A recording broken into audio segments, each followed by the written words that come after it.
મિત્રો, હું છું જાસ્મીન.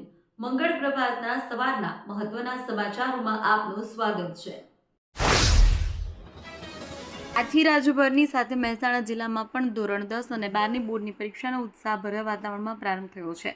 જિલ્લાના વિવિધ પરીક્ષા કેન્દ્રો પર વહેલી સવારથી જ વિદ્યાર્થીઓ અને વાલીઓની ચહેલપહેલ જોવા મળી.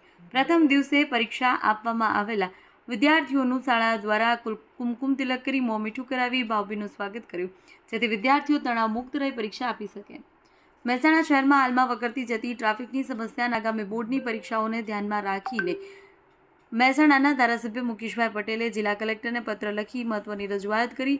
તેમણે વિદ્યાર્થીઓના હિતમાં રાધનપુર ચોકડી અને શહેરી વિસ્તારમાં ચાલી રહેલા ટ્રાફિક સિગ્નલના પ્રાયોગિક પરીક્ષણ ટ્રાયલને હાલ પૂરતું સ્થગિત રાખવા માંગ કરી છે. મહેસાણા શહેરમાં હાલમાં વકરતી જતી ટ્રાફિકની સમસ્યાના આગામી બોર્ડની પરીક્ષાઓને ધ્યાનમાં રાખીને મહેસાણાના ધારાસભ્ય મુકેશભાઈ પટેલે જિલ્લા કલેક્ટરને પત્ર લખી મહત્વની રજૂઆત કરી. તેમણે વિદ્યાર્થીઓના હિતમાં રાધનપુર ચોકડી અને શહેરી વિસ્તારમાં ચાલી રહેલા ટ્રાફિક સિગ્નલના પ્રાયોગિક પરીક્ષણ ટ્રાયલને હાલ પૂરતું સ્થગિત રાખવા માંગ કરી છે. મહેસાણા શહેરના રાધનપુર રોડ પર આવેલા કાશી વિશ્વનાથ મંદિર પાસે પાર્ક કરેલું એક હોન્ડા એક્ટિવા થોડા દિવસે ચોરાઈ હોવાની ઘટના સામે આવી છે. આ અંગે મહેસાણા તાલુકા પોલીસ મથકમાં ફરિયાદ નોંધવામાં આવી છે. બનાસકાંઠા જિલ્લામાં આજે ધોરણ 10 અને 12ની બોર્ડની પરીક્ષાનો પ્રારંભ થયો છે. જિલ્લામાં કુલ 122 કેન્દ્રો પર 87,609 વિદ્યાર્થીઓ પરીક્ષા આપશે. વિદ્યાર્થીઓને પુષ્પગુચ્છ અને બોલપેન આપીને પરીક્ષા કેન્દ્રોમાં પ્રવેશ આપવામાં આવ્યો છે. દાંતા તાલુકાના કુંભારિયા ગામમાં સર્વે નંબર 203 પર ગેરકાયદેસર રીતે બનાવેલો રસ્તો તંત્ર દ્વારા હટાવી દેવામાં આવ્યો છે. કાર્યવાહી આજે વહેલી સવારે હાથ ધરવામાં આવી. આ રસ્તો પાર્વતી પ્રણામ સોસાયટીમાં જવા માટે બિલ્ડર દ્વારા જે તે સમયે ગેરકાયદેસર રીતે બનાવવામાં આવ્યો હતો. તંત્ર આ અંગે જાણ થતાં કાર્યવાહી કરવાનો નિર્ણય લેવાયો હતો. સમગ્ર રાજ્યની જેમ પાટણ જિલ્લામાં પણ પ્રથમ દિવસે સોમવારે 10 કલાકે એસએસસીમાં ગુજરાતી વિષયની પરીક્ષા સાથે બોર્ડની પરીક્ષાનો પ્રારંભ થયો. પાટણ જિલ્લામાં ધોરણ 10માં 16,668 માંથી 16,312 હાજર, 356 ગેરહાજર રહ્યા. એચએસસી સહકાર પંચાયતમાં 112 માંથી 107 હાજર અને 5 ગેરહાજર રહ્યા હતા. સવારના સેશનમાં એક પણ કોપી કેસ નોંધાયો નથી. કડી કલ્યાણપુરા રોડ પર હનુમંત પ્લાઝા સામે આવેલા લીમડાના ઝાડમાં અચાનક આગ લાગવાની ઘટના સામે આવી. ફાયરની ટીમે સમયસર પહોંચી આગ પર કાબુ મેળવ્યો. મોટી દુર્ઘટના ટળી.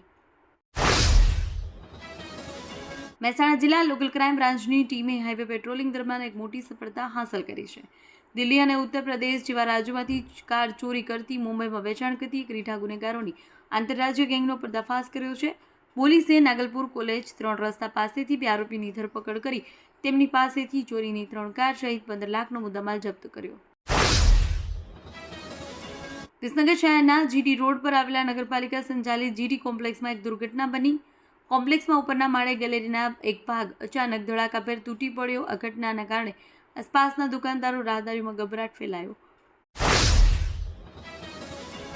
અમદાવાદના નગરદેવી ભદ્રકાળી માતાજીની આજે એટલે કે 26 ફેબ્રુઆરીના રોજ સવારે ભવ્ય નગરયાત્રા નીકળી હતી. મેયર અને સ્ટેન્ડિંગ કમિટી ચેરમેન દેવાંગ દાણીએ પહિતવિધિ કરી નગરયાત્રાનું પ્રસ્થાન કરાવ્યું. નગરયાત્રામાં માતાજીનો રથ, નાસિક ઢોલ, અખાડાના કલાકારો, ભજન મંડળીઓ, મોટી સંખ્યામાં વાહનોનો કાફલો જોડાયો.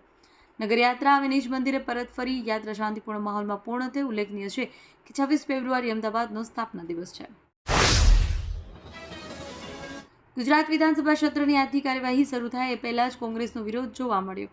અમેરિકા સાથે થયેલી ટ્રેડ ડીલ મુદ્દે સૂત્રોચ્ચાર કર્યા અને ટ્રેડ ડીલ રદ કરવાની માંગ કરી. અમેરિકા સાથે થયેલી ટ્રેડ ડીલના કારણે ઉદ્યોગકારો, ખેડૂતો, નાના વેપારીઓને નુકસાન થવાની કોંગ્રેસ દ્વારા ભીતિ વ્યક્ત કરવામાં આવી. ગુજરાત પોલીસ ભરતી બોર્ડ દ્વારા જાહેર કરાયેલા મુજબ પીએસઆઈ કેડર અને લોકરક્ષક કેડરના વર્ગમાં રાજ્યભરમાં મોટી સંખ્યામાં ઉમેદવારો શારીરિક કસોટીમાં જોડાયા. પીએસઆઈ કેડર માટેની ફિઝિકલ ટેસ્ટ પૂર્ણ થયા બાદ 1.10 લાખ ઉમેદવારોનું ક્વોલિફાય લિસ્ટ જાહેર કરાયું. જ્યારે એલઆરડી કેડરની ફિઝિકલ ટેસ્ટ 13 માર્ચ સુધી ચાલવાની હોય. ત્યારબાદ ક્વોલિફાય લિસ્ટ આવશે. પીએસઆઈ કેડરમાં ક્વોલિફાય થયેલા ઉમેદવારોની લેખિત પરીક્ષા સંભવિત 19 એપ્રિલે યોજાઈ શકે છે. ભાવનગર ફાયર બ્રિગેડની ટીમે 12 કલાકના ટૂંકા ગાળામાં શહેર અને જિલ્લામાં એક ગામમાં ખાડામાં ફસાયેલ કુલ 3 ગૌવંશોનું રેસ્ક્યુ કરી સુરક્ષિત રીતે બહાર કાઢ્યા.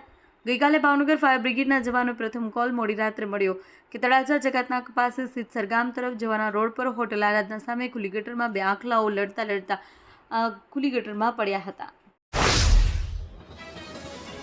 રાજકોટના જંગલેશ્વર વિસ્તારમાં વહીવટીતંત્ર દ્વારા ઝડપી કાર્યવાહી હાથ ધરી કુલ 1489 જેટલા ગેરકાયદેસર દબાણો પર બુલડોઝર ફેરવી દેવામાં આવ્યું છે. આ મોટા પાયાના ડિમોલિશન બાદ સ્થાનિક રહીશોમાં આવાસ અને વૈકલ્પિક વ્યવસ્થાને લઈ ચિંતા વ્યાપી છે. જોકે મ્યુનિસિપલ કમિશનર દ્વારા અગાઉ જ સ્પષ્ટ કરવામાં આવી છે કે જંગલેશ્વર વિસ્તારના 800 કરતાં વધારે અસરગ્રસ્ત લોકોને આવાસની ફાળવણી પહેલેથી જ કરી દેવામાં આવી છે. બોટાદમાં બાઇક ચાલક પર કાર ચડાવી હત્યાના પ્રયાસના કેસમાં 4 આરોપીઓ પૈકી 2ની ધરપકડ કરવામાં આવી છે. પોલીસે ઝડપાયેલા આરોપીઓને ઘટના સ્થળે લાવી ગુનાનું રિકન્સ્ટ્રક્શન કરાવ્યું હતું.